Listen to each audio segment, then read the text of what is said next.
Welcome back to the Deep Dive. This is where we take a closer look at sources you find interesting. Could be articles, research, or like today, a really thought-provoking sermon. We're jumping into a message from Pastor Florin at Agape Community Church in Pewaukee. It was part of their series on authentic community, looking at Hebrews. And wow, it really landed. It really did. I felt that too. It wasn't just, information dump. It felt like an actual guide almost. Yeah, like practical. How do you do this? Exactly. Moving past just knowing about faith to actually living it. Yeah, That's the core, right? Seeking real transformation, not just checking boxes. totally.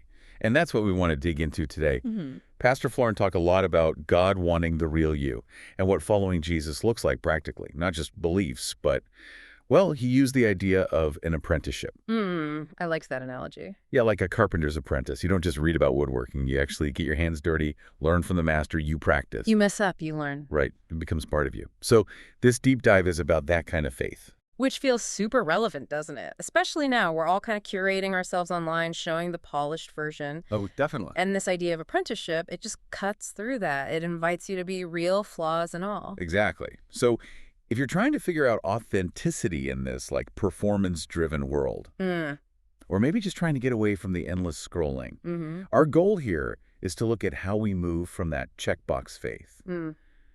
Pastor Florin mentioned, just going through the motions to something real, a living, practical relationship with God, it feels like.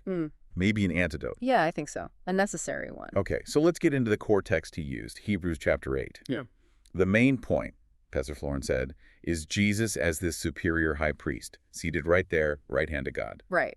And that title, high priest, it's loaded with meaning. Yeah, explain that a bit. What did a high priest actually do? Well, historically, in Israel, the high priest was basically the main go-between for God and the people.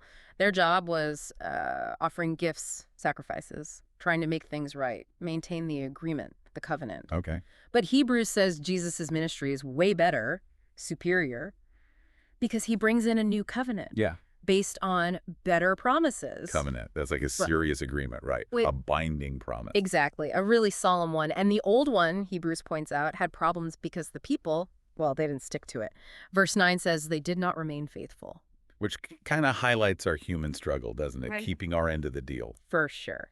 But that sets up this incredible shift in verse 10. I will put my laws in their minds and write them on their hearts. I will be their God and they will be my people. Wow. That's the foundation for this whole apprenticeship thing, isn't it? Not just external rules, but something inside. Absolutely. It's God's commitment, not our performance, that makes it work. Yeah. A total reorientation. Okay, let's use that as our first lens then. What does this passage tell us about God? His character, what he wants. Well, the first thing that jumps out is his faithfulness, right? Totally. He stays even when people walk away. Keeps his promises when we break ours. In a world that feels so conditional sometimes. Yeah, like the whole cancel culture or just getting ghosted. Right. God's commitment is just solid, unconditional, doesn't waver. And think about Israel's history. They messed up repeatedly, turned away again and again. Yeah. But God didn't just ditch them. He promised something new, something better through Jesus. That's a faithfulness that's almost hard to comprehend. He's not just forgiving, he's incredibly loyal. So, like Pastor Florin said, God's not some cosmic rule enforcer just micromanaging us. Yeah. He's after the heart. Inner transformation, not just making us behave, that feels huge. It's an invitation, not a threat. Right. And it makes you ask, why the change from the Old Covenant? A scholar, Dr. Averbeck, points out something interesting. He says the Old Testament law wasn't meant to be just a burden. It was like a roadmap designed to point people to God. Oh, okay. The New Covenant doesn't ditch the map, it just perfects it. By writing it on the heart, it becomes internal, part of who you are, not just something you try to follow. That clicks with that rewriting your whole code idea Pastor Florin mentioned. Yeah. It's not just tweaking behaviors like fixing software bugs or doing an OS upgrade. It's like a fundamental rewiring. How you think, feel, live. Whole new operating system, maybe. Yeah. A whole new way of being. Not just life hacks. And that's the apprenticeship, right? Internalizing the master way until it becomes your way. Deep stuff. Deep, yeah. Which leads us right into the next question. What does this say about us? About humanity? Our condition, our calling? Well, our condition seems pretty clear. We're wired for relationship, definitely. But we're also, as Pastor Florin put it, prone to religion. Explain that. Like we settle for the surface stuff, going through the motions, checking the boxes, show up, sing the songs, leave, unchanged. It's a common trap. And verse 9 about Israel not being faithful, that's like a mirror, isn't it? Totally. It reflects our own tendency.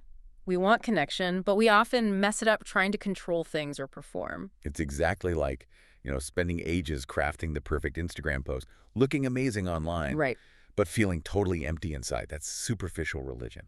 Looks good, feels hollow, exhausting. So exhausting. And that's why our calling, mentioned in verse 11, isn't just to know about God. It's to actually know God intimately, relationally. Like an apprentice knows their master, not just facts, but life. Doing life with them. Precisely. Experiential knowledge. Okay, so this is where Pastor Florence gets really interesting. Question 3. What do I need to believe, obey, or turn away from based on this?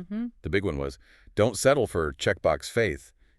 Pray, check. Read a verse, check. Church, check. But no real heart in it. Right. Just kicking things off a list.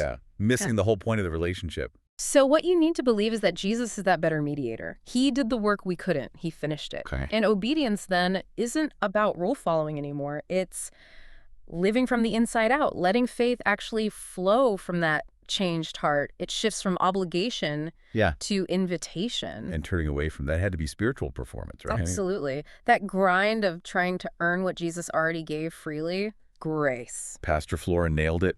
Yes. You're not being graded, you're being invited. That hits hard, especially today with all the pressure to perform, impress. It really does. And it makes you ask, maybe, especially if you're younger, are you just exhausted trying to impress God? Or maybe numb, distracted, stuck scrolling, avoiding the real stuff? Yeah, maybe it's not even like big rebellion, just drifting, passively scrolling through life, spiritually speaking. Avoiding the harder thing, which is just being honest with God. He doesn't need impressive. He just wants honest. And that honesty, showing up as you are, that's a huge part of this apprenticeship. Not the curated version, the real you. Which leads right into the next point. Is there a promise, warning, or example here? Yeah, what about promises? Oh, the promise in verse 12 is just astounding. I will forgive their wickedness and will remember their sins no more. Wow. Think about that. He doesn't keep score, doesn't bring stuff up again. That gives you permission, real permission, to move on. Drop the guilt. Drop the shame. That's huge. And the warning. Verse 13, the old way is obsolete. It's done. Clinging to old religious habits, trying to earn God's favor through rules. It's like Pastor Florin hinted, it just weighs you down now. That's driving a horse and buggy when you've got a sports car. Exactly. Grace is better. Jesus is better. Don't stick with the old heavy stuff. And the example, Israel. Yeah, Israel's whole story shows that rules alone don't change hearts. Can't do it. Only grace can. God takes our messy histories and he redeems them. He transforms them. That's part of the apprenticeship, too. Understanding grace is the engine, not the rules. Okay, last question Pastor Florin had us think about, bringing you right home. Who can I talk with or pray for? This is the practical bit. Yeah, it's super practical. Ask yourself honestly. Am I pretending? Am I putting on a show spiritually? Tired, maybe bitter, distant? Just performing? Is there something hidden that God's actually ready to heal if I just bring it out? You really don't have to keep the mask on. Pastor Florin emphasized that. There's space for honesty. Real faith, this apprenticeship thing, it starts with being real. So what does that look like? Maybe it's talking to a friend you trust, sending a text, or maybe just sitting quietly and telling God, look, I'm not okay. Just raw honesty. And then thinking outwards too, right?